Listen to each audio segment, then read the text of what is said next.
دوستان عزیز و خوبم، سلام. امیدوارم که حال و احوالتون خوب و عالی باشه. در این ویدیو میخوام به چند سوال رایج که قبل از انجام دادن تمرینات سفرولوژی میتونیم از خودمون بپرسیم جواب بدم.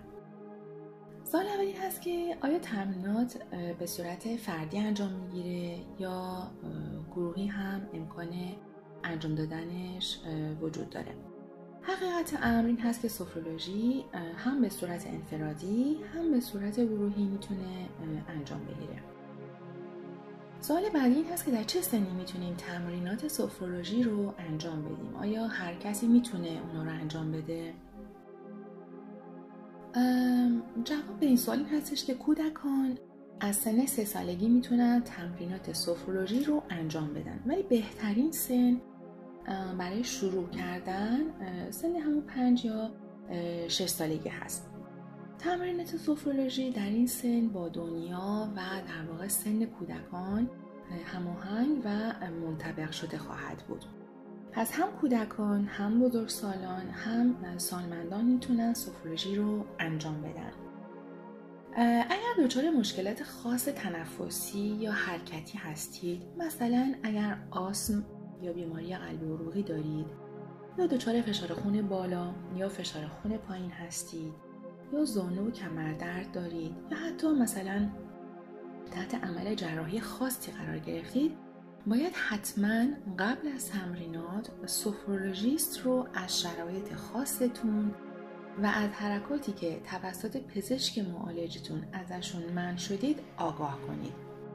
نکته مهمی که باید در نظر داشت این هستش که سفرولوژیست در جلسات انفرادی میتونه تمرینات رو با شرایط فیزیکی شما منطبق کنه، ولی در جلسات گروهی یا تمرینات آنلاین مثل تمریناتی که من به زودی در کانال خودم براتون خواهم گذاشت که در واقع دسترسی مستقیم به سفرولوژیست ندارید، حتما از پزشک متخصصتون، از پزشک معالجتون سوال کنید که آیا تمرینات سفرولوژی یا به عبارت دیگه تمرینات ریلکسیشن براتون مشکلی ایجاد میکنه یا نه، و اگر اجازه داشتید انجامشون بدید باید به جزئیات توصیه های پزشکتون حتما توجه کنید و خودتون در واقع مراعات کنید.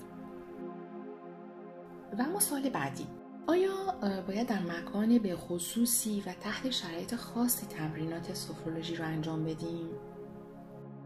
ببینید دوستان، هدف سفرولوژی این هست که شما یه سری ابزارهای مناسبی رو در زندگی روزمره‌تون داشته باشید.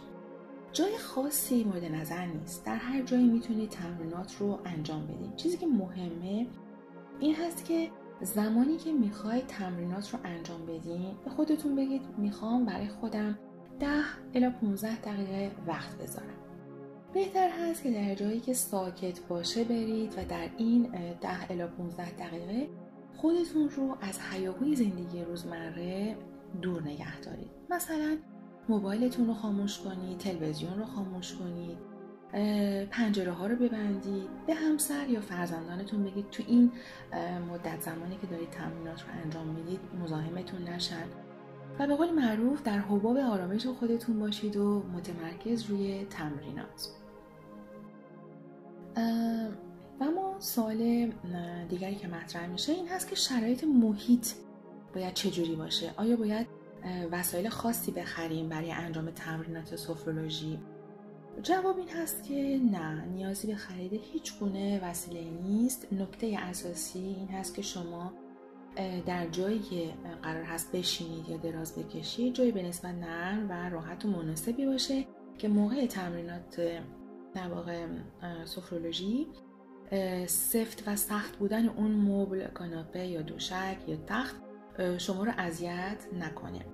لباسهایی هم که به تن دارید باید لباسهای راحت و تقریبا گشادی باشن که موقع تمرینات تنفسی دچار مشکل نشید. پس باید از داشتن عینک، کلاه، شال گردن، کراوات، کمربند، زیورآلات، ساعت تا جایی که میشه خودداری کنید و همچنین از داشتن اشیایی مثلا فندک، خودکار یا این گونه در واقع اشیا که در جیبای پیرهنتون یا شلوارتون میتونن باشن خودداری کنید. اگر هم دارید اونها رو خارج کنید. نکته مهم دیگه که باید در نظر داشته باشید اینه که حتما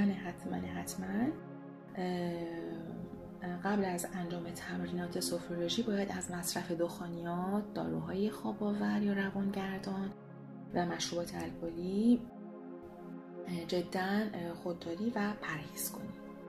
خب دوستان، این ویدیو هم به پایان رسید. امیدوارم که از محتوای این ویدیو خوشتون اومده باشه. اگر که مورد پسندتون واقع شد، لایک و کامنت و به اشتراک گذاری رو فراموش نکنید. تا ویدیوی بعدی شاد و آرام و با روحیه و مثبت باشید.